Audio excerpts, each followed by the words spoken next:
Hi guys, and welcome back to round 15 of the Premier League. Quick recap on round 14, and I got one score correct.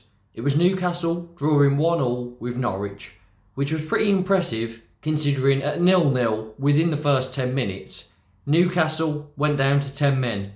So fair play for them holding on, and they actually took the lead in that game and then managed to get a 1-1 draw. Good result given the circumstances, and it meant it was my only correct score of the week. Let's see what I've predicted. And starting off with West Ham versus Chelsea. Now West Ham, they haven't won in 3 games, and their last game was a 1-1 draw with Brighton, where Neil Maupay scored a great bicycle kick right near the end of the game to take a point out of it. Now Chelsea, they went back to winning ways. They beat Watford 2-1. It was a tight game, but they managed to get the job done, and that came after their 1-1 draw with Man United. For this one, I was very tempted to say draw, as I have been a lot lately. I think the games are quite tight, but I'm just going to give Chelsea the edge, and I'm going to give Chelsea a clean sheet. Chelsea to win 1-0. A big battle near the bottom next. Newcastle taking on Burnley. And Newcastle, they still haven't won a game. They drew their last one. It was 1-1 with Norwich. And they, as I said, they had 10 men for the majority of that game. So, although it was a must-win at the start, it turned out to be a good point for them, because if they'd have lost it, they'd have been in trouble. But they didn't give 3 points to Norwich, and they're still within touching distance of escaping. However, even if they win this one, they will still be bottom of the league, which isn't great for them. Burnley, they drew their last game 0-0 with Wolves, and they've drawn 3 in a row, with a 3-3, a 1-1 and a 0-0. So for this game, I'm going to go for the other drawing score, right in the middle, a 2-2. And now on to Southampton versus Brighton. And Southampton, they drew their last game 2-2 with Leicester. It's a good point, but they have been getting quite a few draws recently. And speaking of getting quite a few draws, they're playing Brighton. They drew their last game. It was 1-1 with West Ham. But they've drawn 7 of their last 9 league games, which is just ridiculous. And I'm going to keep that trend up, because I just can't see them winning many games. They don't score enough goals. And Southampton are good defensively. So I'm going to call a 1-1 again.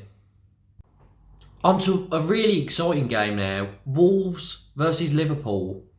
Now Wolves, they're not so exciting at the moment. They've drawn their last 2 games 0-0 with Burnley and Norwich. Probably games they should be winning, but at least they haven't lost them. And they are quite good defensively. Now Liverpool, they're very good in attack. They've won their last 3 games in the league, and they've scored 4 goals in each game, only conceding 1 in the last game, which was the Merseyside derby, which they won 4-1. Now, by this season's standards, Liverpool score 2 goals in every game. Pretty much. But for this one, I don't know why. I probably should have them to win. But something in my mind is saying they're going to slip up at the Molineux and they're going to go home with a point. So I'm going to go for this game to be a 1-1 draw. Watford versus Man City next. And Watford, it's strange. They played very well against Chelsea, to be fair. They put in a good effort. They came out 2-1 losers, but they didn't do themselves any harm against top of the league Chelsea. They've got a weird record at the moment. They lose 2, then win. Lose 2, then win. And now they've lost their last 2. So could they be winning this? I don't think they can. But you never know. Now Man City, they've won their last 2 games both by a 2-1 scoreline against 2 teams that play in claret and blue. West Ham and Aston Villa.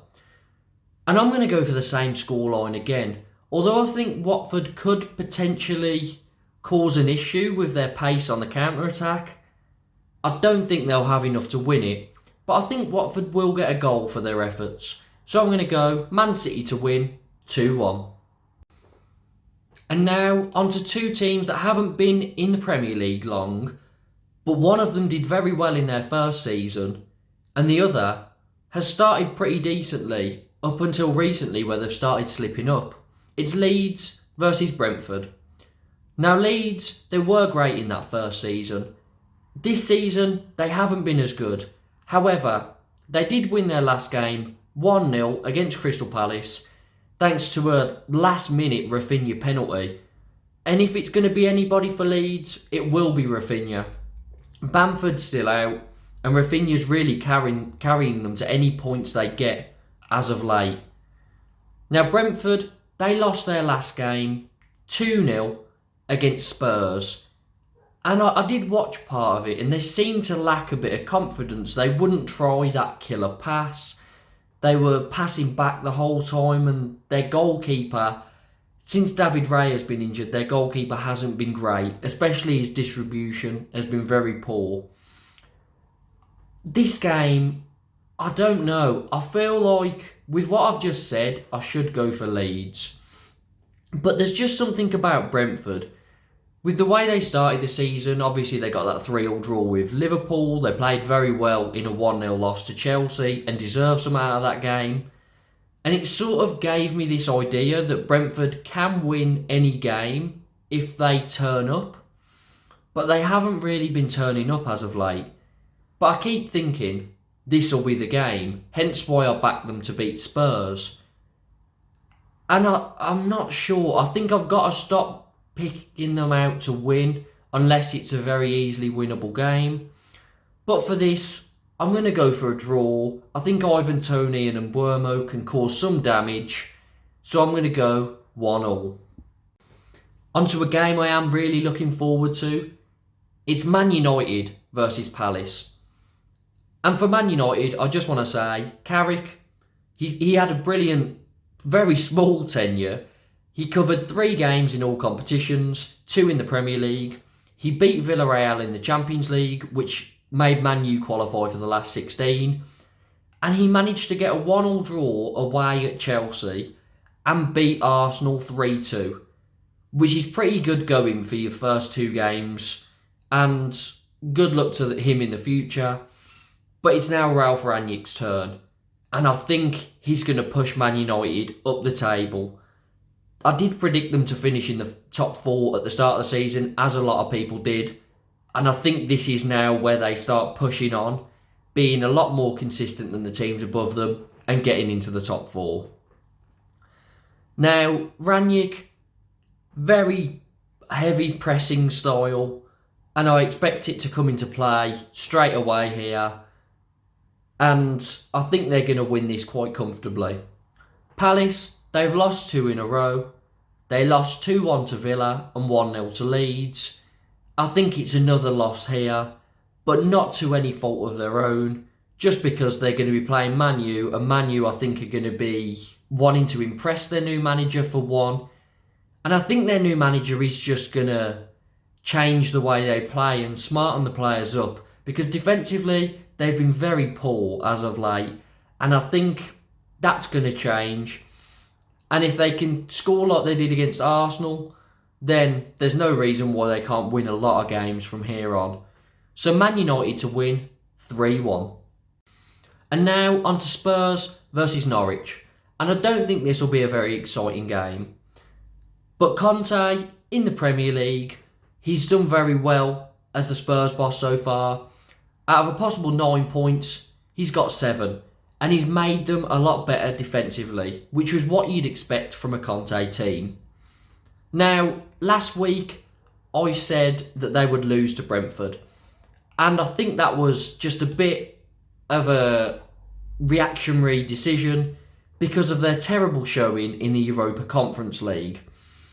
However, I should have really looked at their Premier League form and based it off that, because they have been good under Conte.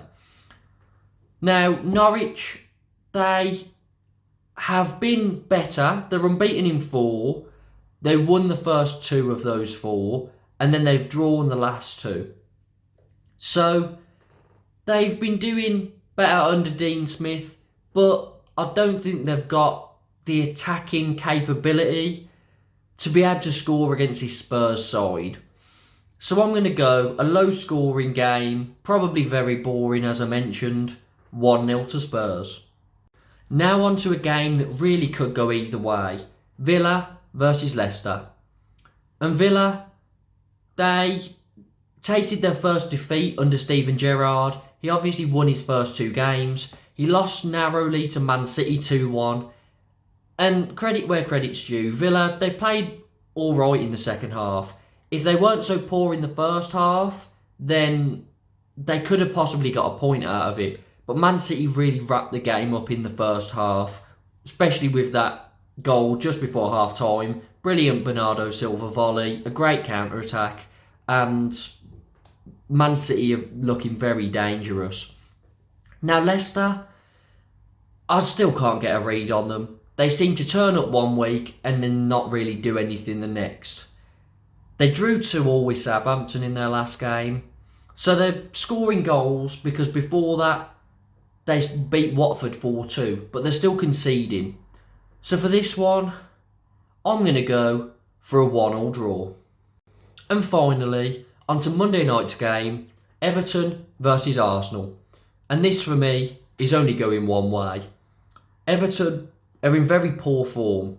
They lost their last game 4-1, but it was the Merseyside derby and they were at home. So it's a lot worse than a 4-1 really, because they're games that they have to be competitive in, at least. Obviously Liverpool tend to get the better of them, but Everton need to be competitive in them. And they weren't. They just got blown away. And there's some issues going on at Everton at the moment. They've lost 6 out of their last 8 games, drawing the other 2 in that run. So they've picked up 2 points in 8 games, which has seen them plummet down the table. And if they're not careful, they might even slip lower into the relegation zone by about Christmas time. So I'm not sure with Everton at all. Obviously they're missing Calvert-Lewin. It's difficult to know what to fix when you've got a player that important injured. But yeah, if Rafa Benitez doesn't sort something out and start putting some points on the board, he could be out of a job sooner rather than later. Now Arsenal, they've lost 2 in a row. They obviously got battered by Liverpool, and then they lost 3-2 to Man United after a bizarre Smith Rowe opening goal. I'm not saying the goal shouldn't have counted. Of course, it should have. There was no issue with that. I've just never seen anything like it. Fred stood on De Gea's foot. De Gea went down on the line. This was from a corner. The ball comes back out to Smith Rowe and he just volleys it into a basically empty net with De Gea lying curled up in a ball in the middle of it. So yeah, the goal should have definitely counted, and I'm glad that the referees did come to that decision, because it would have been unfair if Arsenal weren't allowed that goal. However, Man U ended up winning the game anyway, thanks to 2 Ronaldo goals and a Bruno Fernandes goal. And that was Carrick's last game in charge, and he did very well, so fair play to him. Arsenal, I think they're going to win this pretty comfortably, and I don't see Everton posing a threat. So Arsenal to win 2-0. So those are my predictions for round 15 of the Premier League. But I want to know, what are yours? So put them down in the comments. Please like the video, subscribe and hit the notification bell for more Premier League content. There's some really tight games in here, and I've predicted 5 draws out of the 10 games. I don't think that'll happen because there very rarely are that many draws out of the fixtures, but I just couldn't decide who would win the games, so I just went for loads of draws. Can Chelsea, Man City and Liverpool keep up their good form? Who knows? According to me, Chelsea and Man City will, but Liverpool will slip up at the Molineux. So let's see what happens.